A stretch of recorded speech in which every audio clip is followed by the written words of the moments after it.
Saudi अरब के मक्का में हज के लिए इस बार भी लाखों मुसलमान जमा होंगे, लेकिन इस बार हज में एक खास बात यह होगी कि पिछले साल के मुकाबले ज्यादा तादाद में खवातीन बिना किसी महरम के हज सफर करेंगी। 2018 में हिंदुस्तान से पहली बार 45 साल से ऊपर के खवातीन हज पर गई थी।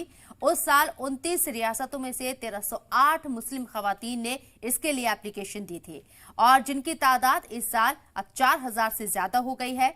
आजादी के बाद 2018 में पहली बार हिंदुस्तान ने महरम की कंपल्सरी हटाई थी। 2018 से लेकर अब तक कुल 3400 से ज्यादा खवातीन बिना मर्द रिश्तेदार के हज सफर कर चुकी हैं।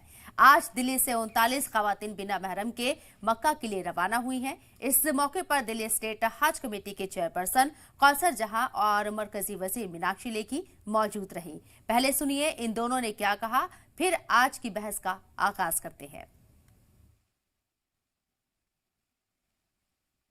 बिना महरम के औरतें अब इस मुकद्दस सफ़र पर जा सकें, इसकी जो शुरुआत आज हुई है ये बेहतरीन शुरुआत है। और जितनी औरतों से मैं मिली सब ने इतनी खुशी व्यक्त की और प्रधानमंत्री जी को धन्यवाद दिया। और सबका कहना यही था कि जो औरतें बच्चों को पालती हैं और उनको सही रास्ते पर चलना सिखाती हैं, वो दुनिया का कोई भी काम कर सकती है। और प्रधानमंत्री जी ने हमें आत्मनिर्भर समझा और बनाया, इसके लिए उनका शुक्रिया।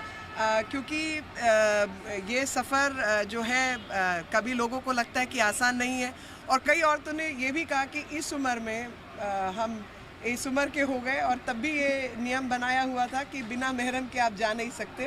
तो कहीं ना कहीं एक तकलीफ़ होती थी बहुत लोगों को, उस तकलीफ़ को रास्ते से हटाया और सबके सफ़र को आसान बनाया। देखिए, बहुत खुशी की बात है कि महिलाएं जो हैं सशक्त हो रही हैं, आत्मनिर्भर हो रही हैं।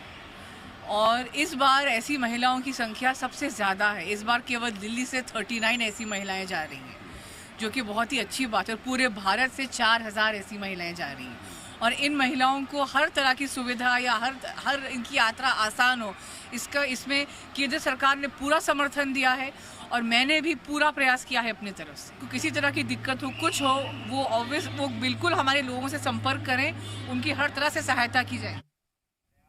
तो ये खास मौका है जब इस बार हज पर 4000 से ज्यादा खवातीन बिना महरम की जा रही हैं। इससे पहले की अगर बात करें तो 2018 में ये जो पाबंदी थी हटा दी गई थी कि बिना महरम के हज पर नहीं जा सकती थी खवातीन, लेकिन उस वक्त एक ग्रुप में जाया करती थी। लेकिन इस बार ये तब्दीली हुई है, नियमों में तब्दीली हुई है और इसका फायदा 4000 खवातीन को मिल रहा है। इस मौजू पर बात करने के लिए हमारे साथ जो खास मेहमान चर्चा में शामिल हो रहे हैं उनका तारुफ आपसे कराना चाहूंगी।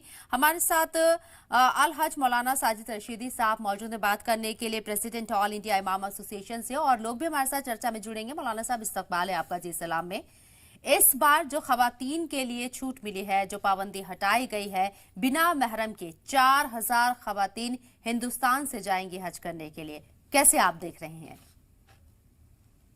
देखिए शबनम जी, जिस तरह से पहली सरकारों ने मुसलमानों का शोषण किया है हज सब्सिडी के नाम पर, ऐसे ही ये सरकार भी नामहरम औरतों का बगैर महरम के हज पर जाना, ये कहीं ना कहीं इस्लाम के अंदर मुसलमान के इस मुकद्दस फरीजे के अंदर कहीं ना कहीं हस्तक्षेप है। जब शरीयत ये कहती है कि औरत महरम के बगैर नहीं जा सकती, आप उसको अलाउ कर रहे हैं, तो इसका मतलब ये है कि कहीं ना कहीं आप मेरे उस अधिकार को वंचित करना चाहते हैं, उस अधिकार से मुझे अलग करना चाहते हैं जो मेरे संविधान ने मुझे दिया है। मेरा संविधान ये कहता है कि मैं अपने मजहब आजादी के साथ अमल करूं, उसका प्रचार प्रसार करूं। तो मेरा धर्म तो ये कहता है कि बगैर महरम की औरत नहीं जा सकती। और आप कह रहे हैं कि नहीं साहब, हमने तो औरतों को भेजा है, बहुत बड़ा काम कर दिया हमने। आप अपनी पीठ थपथपा रहे हैं अपने आप में। और ये शरीयत के अंदर मुदाखलत है, शरीयत में ये मुदाखलत है, जिसको मैं समझता हूं कि अक्सर मुस्लिम तंजीमें इस पर खामोश हैं। और खामोशी की वजह क्या है मैं नहीं समझ सक रहा हूं कि खामोश क्यों है मुसलमान तंजीमें। ये परमिशन, ये जो नियमों में बदलाव हुए, इसकी परमिशन सऊदी अरब से मिली है। सऊदी अरब की गवर्नमेंट ने इस बात को अलाउ किया, तब यहाँ से इस तरह की चीजें अपनाई गई, ये कंडीशन खत्म की गई।